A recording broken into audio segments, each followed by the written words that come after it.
Welcome to Cracked, the podcast, the program that slays the dragons of mental health by stripping away the shame, embarrassment, fear, and stigma.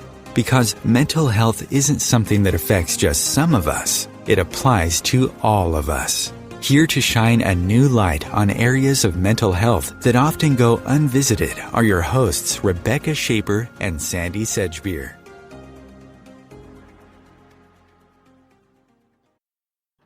Hello and welcome to Crack the Podcast, Slaying the Dragons of Mental Health, with me, Sandie Sedgbeer. And me, Rebecca Schaper. And as the headlines continue to focus attention on the worst pandemic in living memory, there's another epidemic that has been steadily and relentlessly decimating more and more people's lives over the last 50 years.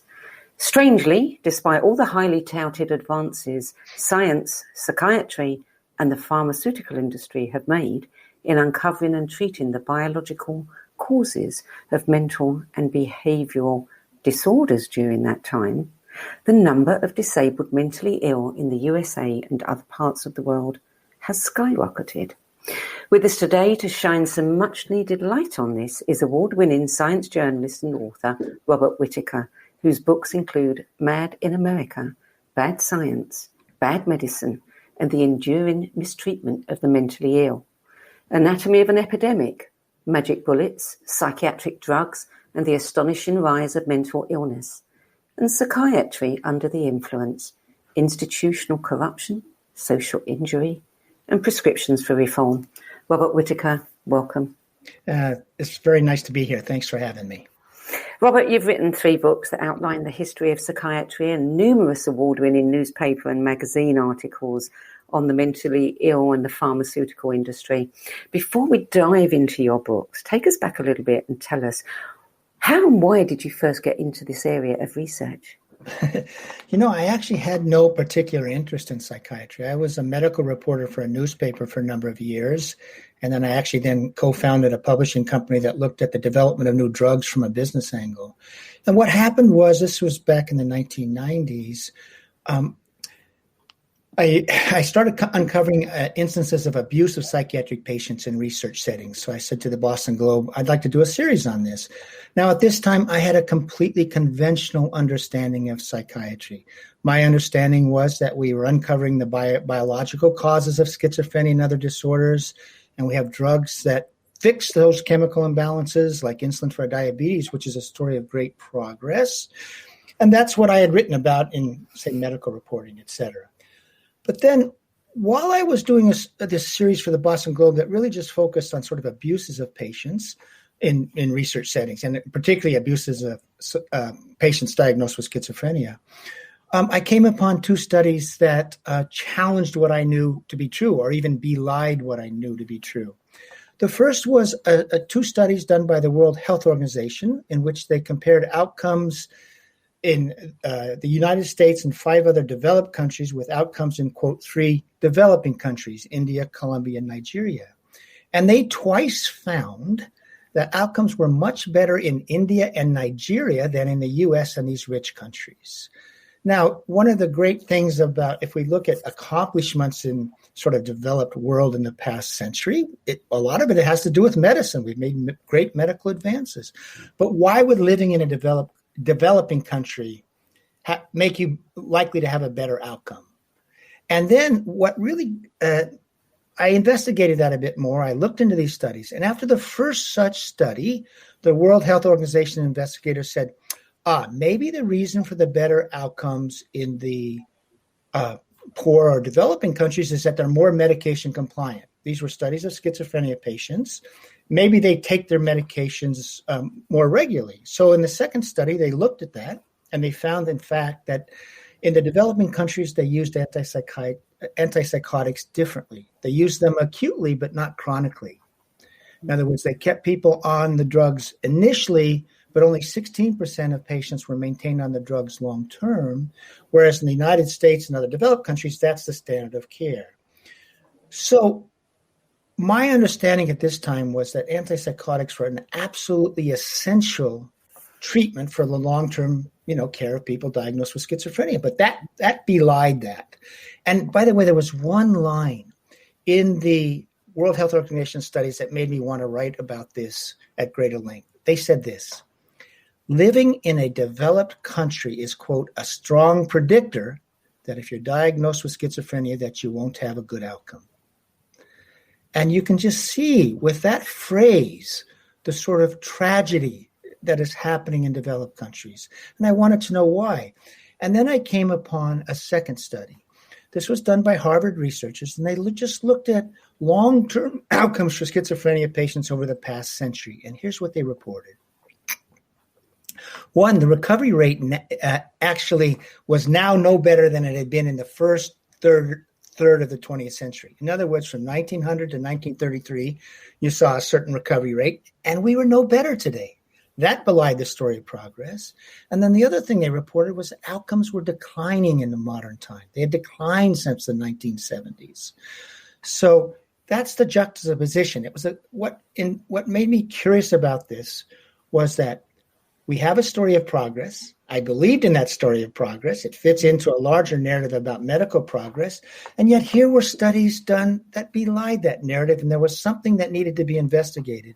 So it was that curiosity, and also because if indeed living in a developed country is a strong predictor that you won't have a good outcome, we need to know that, and we need to know why, and we need to make changes, because you're talking about lives that are being diminished, the lives of families suffering because of this. And it really felt to me, this is a failure that needs to be investigated. And that's really what drew me to this whole subject.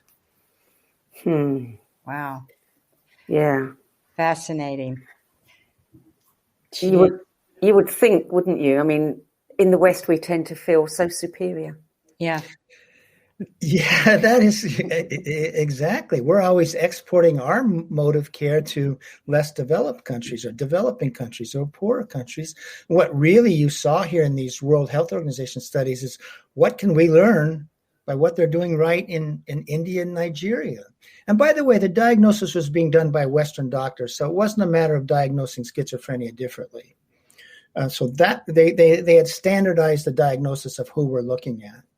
But they found that the course just ran very differently in developing countries where people were treated in a different way. How were they treated in your research? Did you find that out? Well, so in these particular World Health Organization studies, they were people initially being treated in hospitals, okay, whether it be in rural India or sort of, a bigger city in India. But what they were finding was people were being released back to their communities. They weren't being kept on antipsychotic medication. And what they found really is that led to them being able to find a place back in society, working in the fields or having some place in society. They didn't become isolated, apart from the rest of their society. So that was a big part of it. In fact, one of the really interesting things is those two studies, one was 2 years in length, another one was 5 years in length. And then they went back 15 years later and looked at how people were doing. Now, in the developed countries, a lot of people were heavily medicated and sort of in group homes, not really engaged in meaningful work, that sort of thing. In India and Nigeria, they found people were working. Maybe it was out in the fields and all, but one of the sort of funny stories they told the investigators is when they went, for example, to the people in rural India that they had, studied years before, those people said, okay, I can give you a little bit of time for your follow-up, but listen, I have to work. Yeah. So what really is clear is in developing countries, people by and large were able to get reintegrated into the society. They weren't shot, they weren't isolated. And they were able to have some sort of meaningful participation in that society. And frankly, with the fact that they weren't being maintained on the antipsychotics made it seem that they had greater cognitive function and they were able to bring emotional engagement to their society. So at the very least, for me, that difference in outcomes, and again, I want to say where I started here. My understanding was that antipsychotics were absolutely essential. You needed to be on these medications. It just made me begin to say well, how did that narrative get created and how scientific was it? And also, too, did you find that their families gave them a lot of support. They were surrounded by their families or their friends. Yeah. Did they have a lot beside the work that they were doing? Were they getting a lot of support in that area, in those areas?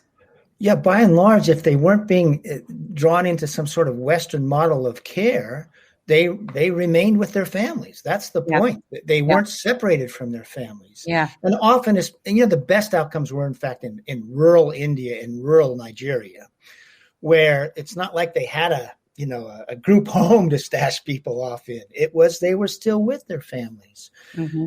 And I've talked to some of the people that were involved in that and said, there's within those cultures, there was also a greater tolerance for eccentricity, so to speak. Yeah. So there was less stigma. Yes. Yeah. Less stigma. Less stigma. And I actually, this is related. I was good friends with someone from Cameroon who worked, and he came from a tribal area, and he worked with, quote, the cure of the sickheads. Okay, is what the shaman was. But every year they had a parade in their particular village. And you know who led the parade?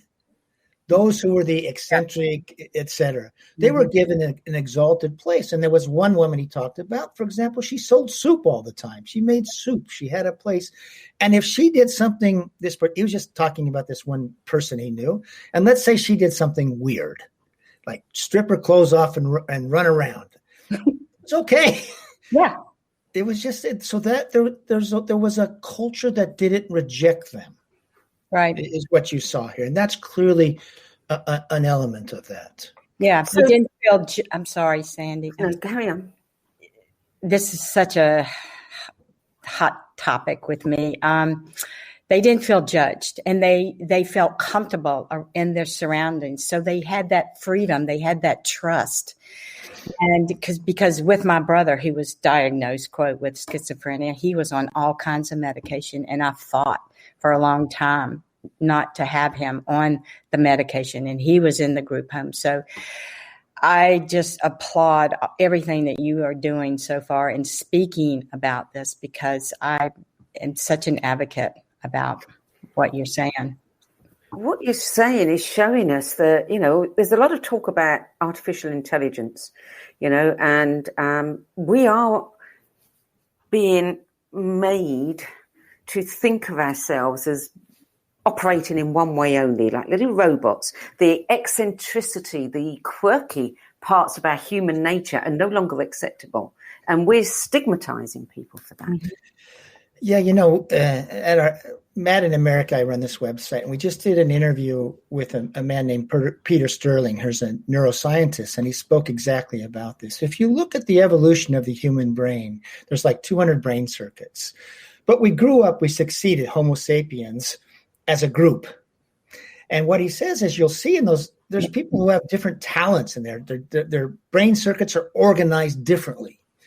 And so someone's a musician, someone's a social person, et cetera. And what we've done is, Sandie, it's just what you said, is you have to be through in this narrow box to be considered normal now. And if you're a kid who doesn't like school much, then you're abnormal. Mm-hmm. And what he was saying, if you really look at our neuroscience, our sort of the way our brains are made up, we're made to be we're made to have a lot of variation within the species, because it actually makes the species stronger. But with this AI and all, we're saying, basically you have to fit within this narrow way of being. And it's also, we've forgotten, it's almost like we've forgotten the history of our literature, religious tracts, because people struggle with their minds, right? Yeah. Kids struggle growing up. We suffer. We're emotional. And now all of a sudden we've got this new DSM, or this new categorization of people that, don't get too happy. Yeah. Or, you got to be able to be in this environment. And this is a big problem. I think we've lost a philosophy of being as we even try to talk about this. And part of the loss is an understanding that people, they can be eccentric with their many different sort of behaviors. And the other thing is we struggle. Yes. Human beings struggle. We're emotional creatures. Yes. And somehow our new diagnostic manual doesn't have that philosophical sense to it. No. And they're doing this to the kids. I mean, I was talking to Rebecca earlier about Tom Hartman's book, The Edison Gene, and how, this is the creative gene. This is what enabled us to evolve. And if we keep giving our kids Ritalin, we are really trying to get rid of that particular creativity gene. It's just what's being done to the kids just breaks my heart. Yeah. Because, kids, as you know, they come, anybody who's been a parent and even had 3 kids, they're not all alike. Right. They arrive differently. And the point is, in any sort of class, there's all sorts of types of kids. And honestly, you're right. The very kid that may not be so good at sort of staying, focused in class, that may be the person who's so inventive later on, or so entrepreneurial later on. Yes. I'm watching a story about a documentary about Albert Einstein right now, and he didn't fit so well within classroom settings. Yeah. So, and this thing where we diagnose them and medicate them, it's a tragedy. Yeah. It is. And Van Gogh, look at him. I mean, they thought he was, quote, crazy, but look what he created. I feel they're extremely creative people, and it helps them when they tap into that creativity. It's an expression for them. Yeah. Absolutely. There's also a beautiful line by, I think it was Harry Stack Sullivan, about people diagnosed with schizophrenia. And he worked with people so diagnosed. He says, I've actually never met people so sensitive to the slings and arrows that come our way. And it's almost like they're extra sensitive souls so often. Yes. They are. Yeah. And you know what? Society doesn't want extra sensitive souls. Society doesn't want too many creative people, just enough, but not too many. It's, dangerous. I mean, talk a bit about how this narrative started then, because you wrote in one of your books about the landmark studies in the 70s that said prolonged treatment courses could be harmful. And then the pharmaceutical companies and the psychiatry got together, and suddenly we're seeing a whole aggressive campaign to drug people. Yeah, I think this is really important, as to understand how we got the belief system we do have now. Yeah. And basically what happened was this, and I'll go back to what you're talking about, because it was known in the 1970s that over the long term, say even antipsychotics might make people more psychotic. We never hear about that, but it's in the scientific literature. What really happened was this. American psychiatry in the 1970s was feeling threatened. There was a lot of competition with counselors and psychologists for patients and their talk therapies. Well, how effective were they? That sort of thing. And there was sort of an anti-psychiatry movement, that psychiatry really wasn't a medical branch. It focused more as a social control branch. So American psychiatry felt a need to reinvent themselves, sort of improve their reputation in society. Mm-hmm. And they said, how can we do that? We need to put on the white coat, because doctors have such prestige in our society. So what they did is, when they rewrote, they published the 3rd edition of their Diagnostic and Statistical Manual in 1980, and they said, we're going to conceptualize mental problems as diseases of the brain. Okay? Now, as they presented that model to society, they didn't say it was a hypothesis. They said, we're finding out that these are diseases of the brain. And pretty soon we then also heard that these problems, depression, schizophrenia, were due to chemical imbalances, and that we had drugs that fixed those chemical imbalances, like insulin for diabetes. And in terms of the commercialization of this idea, it really happened when Prozac was brought to market in 1988. It's a new wonder drug. It makes you feel better than well, et cetera. So that's a story of great medical progress. And if it were true, and by the way, I thought it was true, because when I was covering medicine, that's what I was told. But if it's true, that would be the greatest medical discovery in some ways, I would think, of all time. And here's what I mean by this. The human brain is so extraordinarily complex, right? It's the most complex thing in the universe. And we were being told they had identified the molecule that caused madness, the molecule that caused depression, and they could set it right. Think about that. If that were so, that would be an amazing discovery. Mm-hmm. And then we organize ourselves as a society around this story. And that was the idea. There's a line. Over here are the abnormal people, and over here are the normal people. Okay, you either have the illness or you don't. And this led, and the pharmaceutical companies love this new conception of psychiatric disorders. And the reason they did is this. To get a drug approved for market, it has to be for an illness. Like you can't get a pill approved for unhappiness or the struggles with divorce, but you can get it for depression. You can get it for the illness of anxiety. And this new conception in DSM all of a sudden made all of these sort of more ordinary problems that people suffered from into diseases, and pharmaceutical industry understood, wow, we can expand the market, and we can expand it into kids now too. And that's what they did. So, for example, in 1987, the United States spent about $800 million on psychiatric drugs. By 2010, we were spending $40 billion. Wow. That's a 50-fold increase. Now, and the number of people being treated soared during this time, right? Because you'd go in, you'd say, I just got divorced, or they say, we have a chemical imbalance, now take this drug. Or if your kid wasn't doing well in school, ADHD, take Ritalin and all. But going back to your first point, what I looked at is if this story is true that we have this great medical advance, you should accept the burden of that disease to go down, right? That's what happens when you make great medical advances. But what we saw instead was an extraordinary rise in people disabled by mental illness. So, for example, in the United States, in 1987, when Prozac comes in, we had 1.25 million adults receiving a disability payment because of mental illness. By 2010, it was closing in on 4.5 million. And then I started looking at other societies, other developed societies. You saw it over and over again as they adopted this story, this narrative of progress. Disability rates went up. So what you see, that's the first step.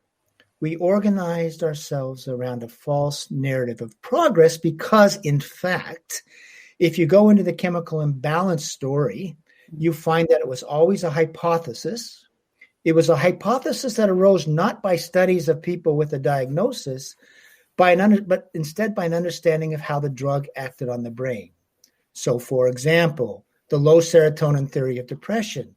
They came to understand that antidepressants worked by upping serotonergic activity in the brain. Therefore, they hypothesized maybe depression is due to too little serotonin. Mm-hmm. Or say with schizophrenia, they know that antipsychotics block dopamine, they lower dopamine activity. So they said maybe schizophrenia is due to too much dopamine activity in the brain. That's the hypothesis. But now they have to investigate. Do people with depression have an abnormal serotonergic system before they go on the drugs? And as early as 1984, the National Institute of Mental Health, studying that question, said, we're not finding anything wrong with the serotonergic system in people diagnosed with depression. Now, the story with schizophrenia, people diagnosed with schizophrenia, is a bit more complex. But as early as 1990s, leading schizophrenia researchers were saying the simple dopamine excess hypothesis of schizophrenia is no longer credible.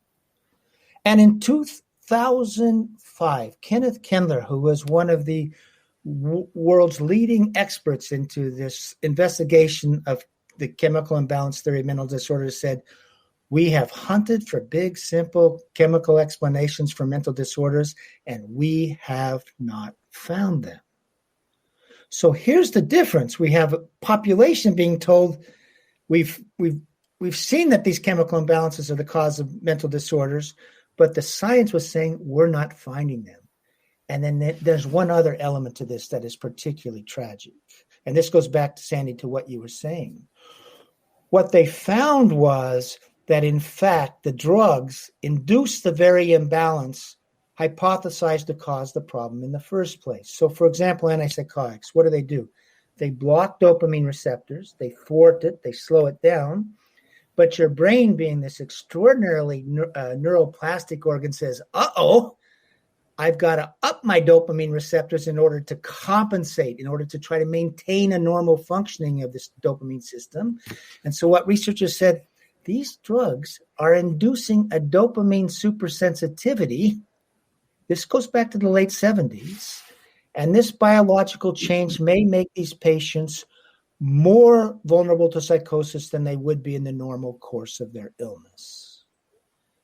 And so this horrible thing starts up in the late 1970s. There was further investigations in the early 1980s about how the drugs could sort of induce a chronic psychosis, more severe psychosis over time, but the public never heard about this. There's another alarming piece to this story as well, and that is the racial bias in psychiatry and the statistics that African Americans, are often misdiagnosed as schizophrenic, and they receive excessive doses of medication.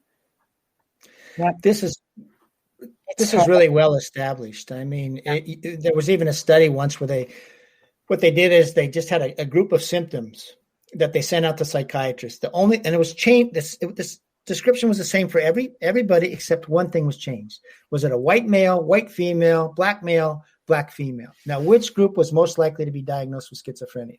No, the symptoms are the same. Yeah. It was the black male.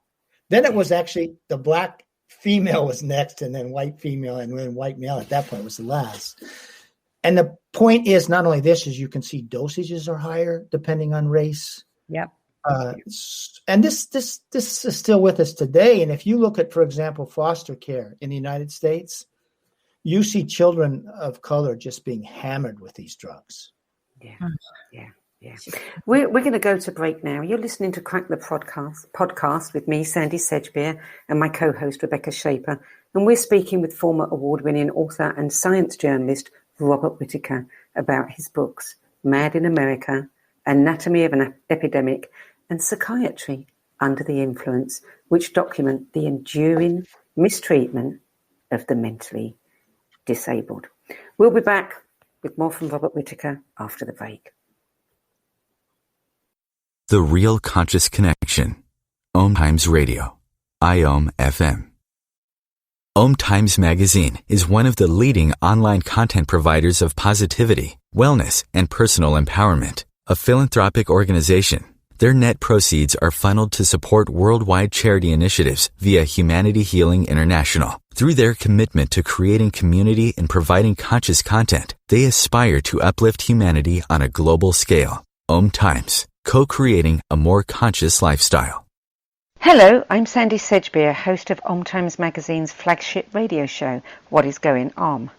My passion is sifting through information, research, and innovations from new thought teachers, speakers, and researchers pushing back the boundaries of what we know about life, energy, metaphysics, and the universe.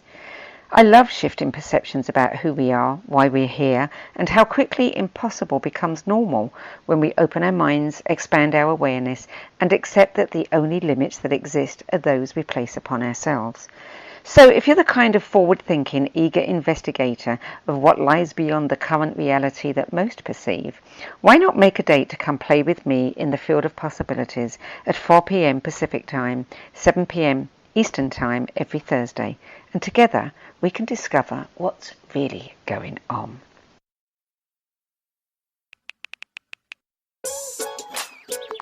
Worried about your friend but don't know how to reach out? You could say, how are you, or get a fake tattoo. You can ask with an app if it works for you. You could chat with them in VR. It's so good. If you think you should check in, yeah, you should. Whatever gets you talking. Reach out to a friend about their mental health. Whatever gets you talking. Learn how you can help at seizetheawkward.org.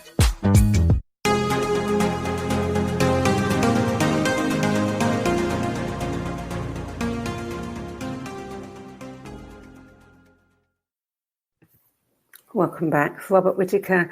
We've covered a number of successful alternative approaches to mental issues, things that are treating anxiety, depression, PTS, and other mental health behaviours, etc., very successfully. What chance do you think that any of these have? I mean, are the drugs companies so embedded into the system, so powerful, that they will lobby and fight against anything that threatens their profits? Yeah, that's a great question. Can I just say one thing, what we were talking about just before? I think it's important to say, it doesn't mean that drugs may not have a place. Right. The question is, you have to be honest about what they do, and then you can start figuring out for whom and for how long, which is really how medications need to be used in every instance, this question. But the problem is we were given a false narrative that prevents that sort of thoughtful, selective use of the medication. So I just wanted that to be clear. It's probably the only industry where they keep giving you the same drug again and again and again. Yeah, exactly. Yeah. Yes. And that's where they keep trying to do the cocktail, which one is best for the individual. And that could go up to like 6 months and then what about the patient that is trying to wean off? Isn't that really difficult, getting off of some of these psychotic drugs? You want to speak about that? Or do you want to go to the next question? Well, they're even like related a bit. That's the problem. I mean, by the way, these whole cocktails are an example of a failed paradigm of care. If you're on 5-6 drugs, that's not working for you. Some people who've been, yes. Yeah. And then, you get on these drugs, they have side effects, and your drugs for the side effects. And next, you have a pill box that's crazy. Mm-hmm. But now to your point is even tapering off. Once you're on, your brain does adapt to that drug. We know this happens, and that's why coming off can be so difficult, especially after longer periods of time. And just now, finally, they're spending some attention to, well, how can we do this safely? And, what are some protocols for doing it? I actually helped found an organization called the International Institute for Psychiatric Drug Withdrawal, which brought together researchers and doctors to really study this very question, because we've been using these drugs for 60 years.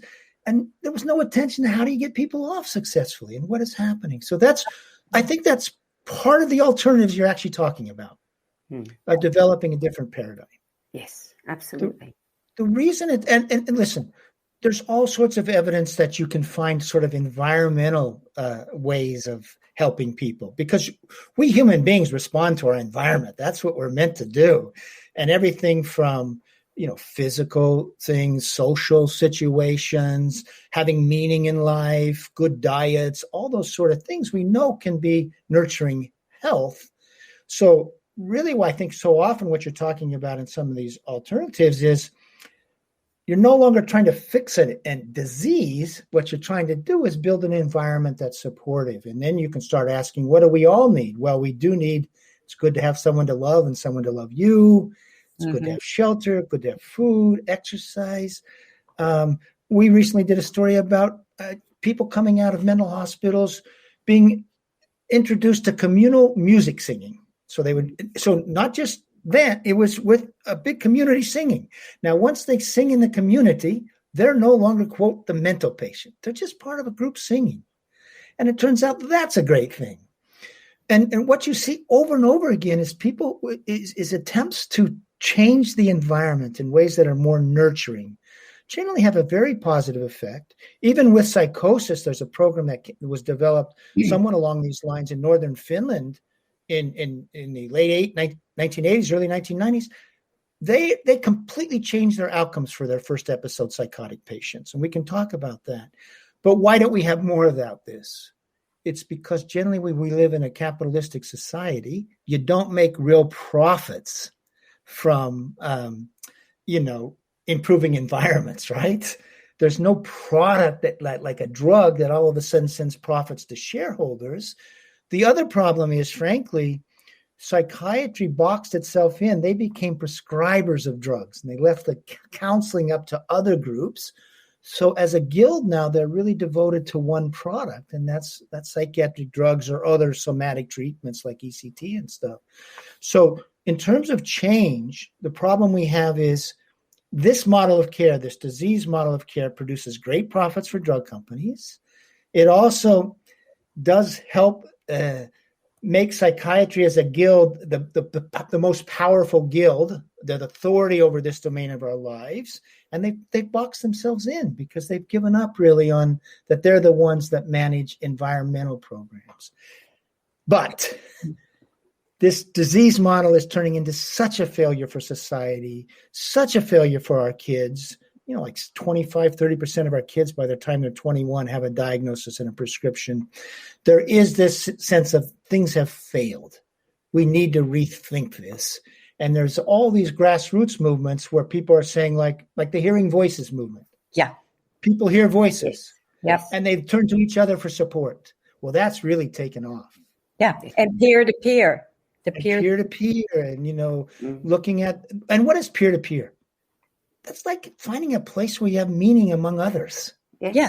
Right. And you can share experiences. Yeah. So, and, you see changing schools. I mean, there was one experiment a while back. You know what they did in the school? It was a school with a lot of ADHD. It was a sort of troubled school. What they did is they threw out all the Coke machines. They threw out all the processed foods. And they began cooking real food for breakfast, cooking real food for lunch. And they also taught the kids to cook. Mm. And so nutrition and thinking about nutrition became, and guess what happened to their ADHD? It went down like this. Yes. The problem was, it was more expensive. You were actually giving the kids real food. Yeah. So I think this is one of the frustrating things. We all do have a sense of, what you need to keep well, right? Mm-hmm. Rebecca, you know what you need. You need to be in a world where you have a place. Yes. Where you have some meaning, where you have social connections. Yep. And, anybody, if they lose that, stop sleeping, eat a terrible diet, get divorced, lose your job, how many people do well after that? Yeah. And I think that nature is a huge component too. I agree. Yeah. I mean, I'm like, I think that's my archetype as a nature girl, but, that leads me to a question to ask you. Are you familiar with open dialogue? Because I know you mentioned Finland. And do you feel this type of therapy is successful? Is this what you were alluding to earlier? Yeah, I was. And in Anatomy of an Epidemic, I went to Northern Finland to report on open dialogue. Mm-hmm. And the reason I went there was twofold. One, they were reporting the best 5-year outcomes for psychotic patients anywhere in the world. And here's what it was. That was number one, why I was interested. Number two is they used antipsychotics differently. They used them selectively. Mm-hmm. And what was done in Northern Finland was this way. People would come in first episode, and they would throw a lot of sort of environmental resources around it. They'd work with the whole family, not just the individual, because they had the sense that the problem was there was a break in the in-between spaces between people. In other words, the problem didn't just reside in the head of the individual. It resided in these in-between spaces. And the idea was you repaired those in-between spaces, which was meant to sort of repair the relationship to the family, to the environment, to schools, etc. Now, initially, when people came in, they didn't put them on antipsychotics. You know why? They felt that in the absence of medications, many people could start getting better naturally, but also they could bring more emotional sort of energy, capacity to these dialogical meetings. Now, if someone wasn't getting better after 3-4 weeks, they'd say, hey, maybe you would benefit from an antipsychotic, and they would put people on a low dose. And then after about 6 months, they'd see of those who'd been exposed, who could come off and who needed to be on the drug long term. So it's a selective use model. And here's their outcomes. If you look at the first episode patients, 5 years later, first episode psychotic patients, 5 years later, 80% are working or back in school and asymptomatic. Yeah. Only 20% have gone on to, sort of chronic disability. Well, we don't see anything like that with our paradigm of care. We shunt the majority of people go down that chronic disability pathway. So that's an example of a program that's been done. We've been done for decades. It's not an anti-drug program. It's a best use of program. And it's proven to be successful. They studied every patient that came through them. And they also did a 20-year study, by the way, too. And you see better outcomes over 20 years. So in a way, it's being adopted in other countries. There's a whole movement now to introduce people to dialogical trainings. But they're missing one component as they import it. They don't use the selective use of antipsychotics. Yeah. So they marry this sort of conception with regular use of the drugs. And I hate to say it, but Sweden did something like that many years ago, and they weren't getting the same good outcomes that the Finns were. I do know there are places like in Emory that is using the open dialogue, and I believe there is a place called the Cottages, Grady Hospital in Atlanta, Georgia. That I know you're going to be. I have to pause right here. My landscape people are here, and I'm sorry if you hear the noise. That's okay. I can't move this, so I apologize. But anyway, yeah, there is hope here in the U.S. for open dialogue. Yeah, I think that program in Atlanta you're talking about in some ways was funded through something called the Foundation for Excellence in Mental Health Care. Yeah. And I actually helped start that organization after Anatomy of an Epidemic for that exact purpose, to provide, funding and resources for these sort of pilot projects we needed to see happen. And you're right. I guess Emory is really taking it to heart. Yes. And at Grady, they have a place called the Cottages where they do offer the open dialogue. And I live in Atlanta. So, yeah.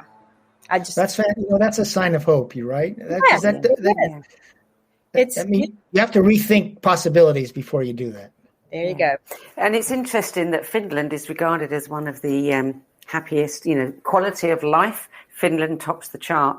Look at the way they education in schools. The things that they're doing are quite different, and they're very successful. Yeah. Can I say one thing about Finland? You're absolutely right about the schools and all. This was just done in one very small part of Finland, just the north. It never took over. I mean, it arose out of a national Finnish study, but for whatever reason, in the 1980s, it only really took hold in the north, around in Western Lapland.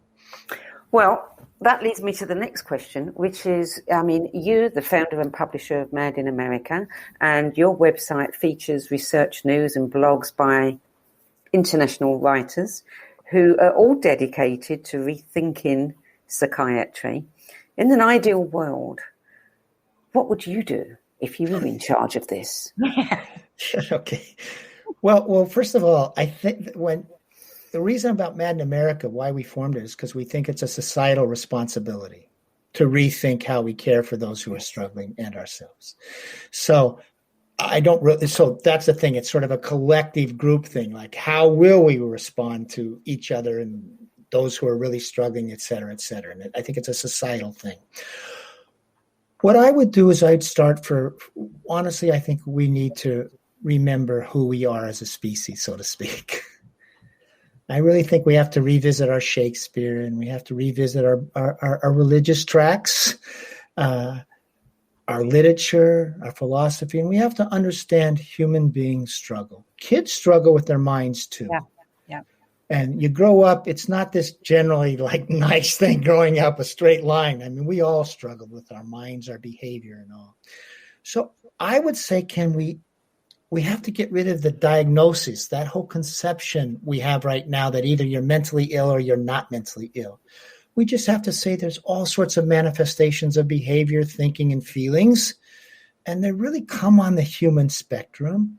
That's number one. I think then the second is a different philosophy, one that's really consistent with what we see in the past, in our literature, et cetera. The second thing I think we have to be is humble.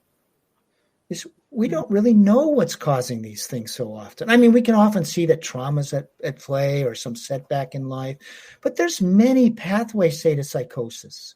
I mean, it's clear that lead in gasoline actually helped. When we were having leaded gasoline, it actually was fueling, some bouts of schizophrenia, et cetera. There are viruses that can cause this. Anyway, we need to be humble about the mysteries of the mind and recognize that there can be many pathways to difficulty, to madness, whatever we want to call it. And once you understand that, there can be many solutions in a sense, rather than one size fits all. And then finally, I'd say, we need to ask ourselves, what do we all need? What do you need? What do I need? And what we all need, really, we'll start with kids. Kids need to feel safe. Yeah. Kids need to have a secure place. They don't need to be worried about where food's coming or whether there's going to be abuse in the house or someone shot outside their front window. So we need to focus on, what do we all need to stay well? How do you nurture a healthy society? How do you do that with your kids? How do you do those for adults that struggle in some ways? And it's not a mystery. You really, if I ask you, if I go on the street, what do you need? I need to have meaning in my life. I need to have someone to love or someone to love me. Shelter helps. Good food. You said nature. The programs that give people to just go out and walk in nature, they're quite effective, actually. Yeah. That sort of meditative thing. Yeah. So you asked me what I would do. I would say we need to reconceptualize the whole thing. And it really is around a philosophy of being. What is it like to be a human being? And how can societies best nurture, mental wellness in their members? And how can they best tend to each other when something goes awry?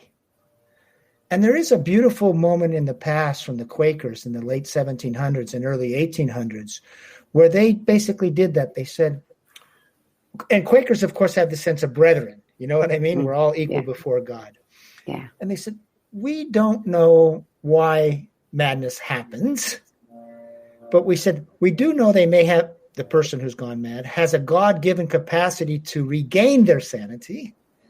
And if they don't, we still have an obligation to treat them as brethren, which means good food, shelter. And they built these asylums out in nature because they thought nature could be healing.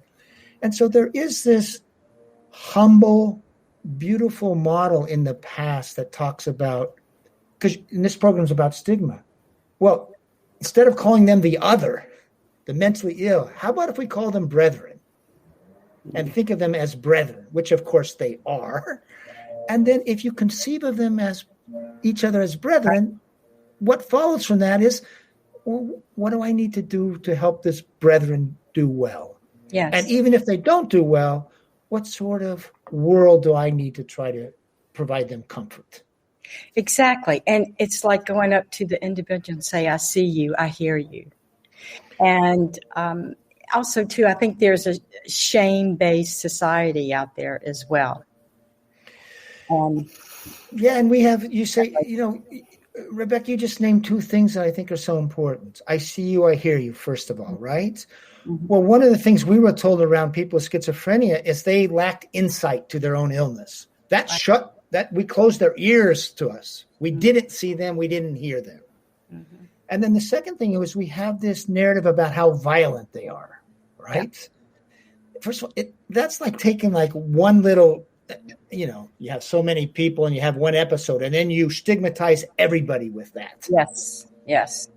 And it's just part of like when you define somebody as the other, as different from you, you tell all sorts of stories about those people that aren't rooted in fact, but just appeal to sort of, our fears, Yeah, I was going to say sort of thing. Yep. That's endemic in society today, isn't it? I mean, we see this expressed in so many ways. The Me Too movement, the wars between the sexes, so-called, the Black Lives Matter, the way we treat other people. Everybody is an other. Yeah, no, this is a real problem, I think, for democracies right now, is too much a sense of tribalism. Yes. This person's different from me. Yes. Et cetera, et cetera. We're all one. Democracies are based on that idea. What you're saying makes so much sense. We all know that. Is anybody listening who has the power to do something? Oh, that's a great question. The people who are listening, it's really coming from the grassroots up. People who say something's wrong with what's been going on. And, you do see some pilot projects in smaller countries that are more responsive to their population. So, for example, in Norway, user groups, people have been in mental hospitals, et cetera, they got together and they began petitioning the health ministry for medication-free treatment. In other words, they could still go in a hospital. They could still get some security or whatever they needed there, but they didn't want to, if they didn't want to, they wanted to be able to be there without being put on antipsychotics, okay? Now, the psychiatric profession resisted that, but the people continued to work with the health ministry, continued to make actually an evidence-based case for it. And then the health minister a few years ago said, every one of our health districts has to begin offering this care. And there is now actually a hospital, a private hospital in Norway, that is just helping chronic patients get off their medications. And what they're finding is their first patient was a woman who had been hospitalized 221 times.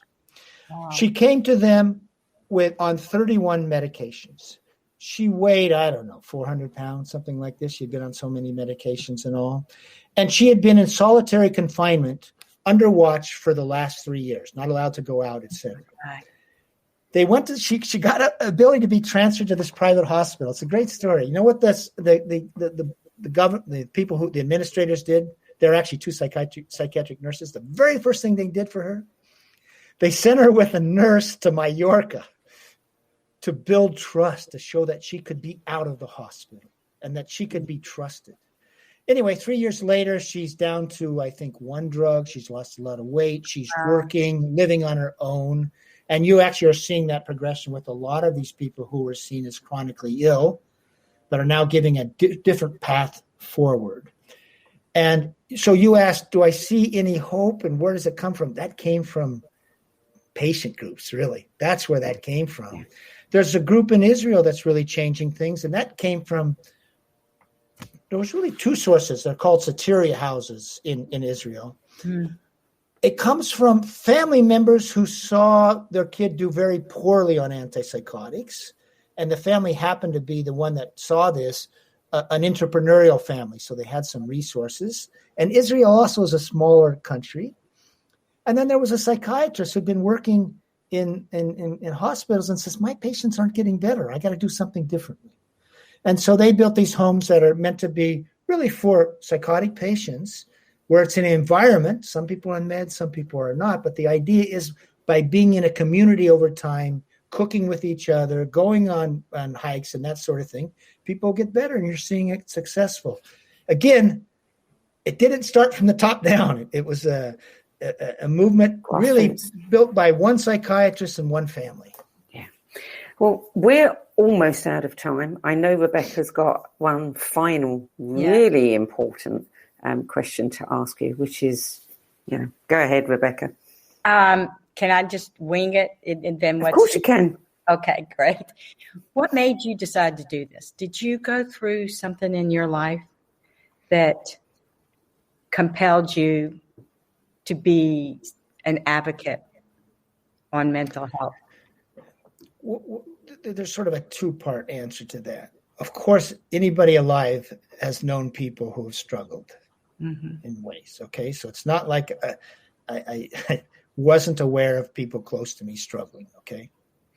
But that actually wasn't the initial motivation at all. What really was the motivation, what I spoke about in the beginning, was that we had a failure, a medical, this failure in this thing, and then that there was a story we were organizing ourselves around that just didn't turn out to be true. And so really it was, as from a journalist's point of view, was what got me involved. Because a journalist is supposed to be, there's an old thing, you're supposed to comfort the afflicted and afflict the comfortable. And this seemed like an ideal opportunity to afflict the comfortable and comfort the afflicted. And I just really felt like here was a tragedy unfolding in our society, affecting so many individuals. And by the way, I did know people who had been so diagnosed and not done well. And I also knew that there was this medicating of kids, but it really was a journalistic impulse to be, can I be a better communicator of the science? That's number one. Also, if there's alternatives. And also the other thing was, very early on, I was told, don't listen to people with schizophrenia. Okay, they don't know what they're talking about. They don't know they're ill. They don't know what's good for them. Well, any journalist knows when you're told that, you're hearing a group of people being silenced. Yeah. And your job is to listen. Yeah. And if there's a group being silenced, is to sort of honor what they say. And that's one of the things I did in this book, Mad in America, is to incorporate the testimony, the life experiences, the voices of those who've been treated. Because their voice, their story is very different from the treaters. Yes. So really so it's a great question. So many people do have a personal tragedy that makes them sort of advocates or sort of interested in this. Mm-hmm. I think I had the ordinary experiences of knowing, people who got sucked into this and struggled and suicides, that sort of thing. But that wasn't the motivating factor. Well, we're going to have to leave it here because we're a few seconds away from. So, Robert, thank you for joining us. Mad in America is the name of one of your books. It's also the name of your website. And Anatomy of an Epidemic, Psychiatry Under the Influence. Fantastic books. Fantastic website, full of all kinds of information that people can take advantage of. And we're going to invite you back on later in the year because there's so much more to talk about here. Well, but we do have to leave it here. Thanks for having me. It was really a good discussion, enjoyable discussion. It was, so thank you for being a voice for this. Yes, absolutely. My pleasure. Thank you. Okay, that's it, everybody. Thank you for joining us today. We'll be back in 2 weeks' time with another episode of Crack the Podcast. Till then, it's goodbye from me. And me, Rebecca Schaper. And don't forget, there's a crack in everything. It's where the light gets in. Thanks again, Robert.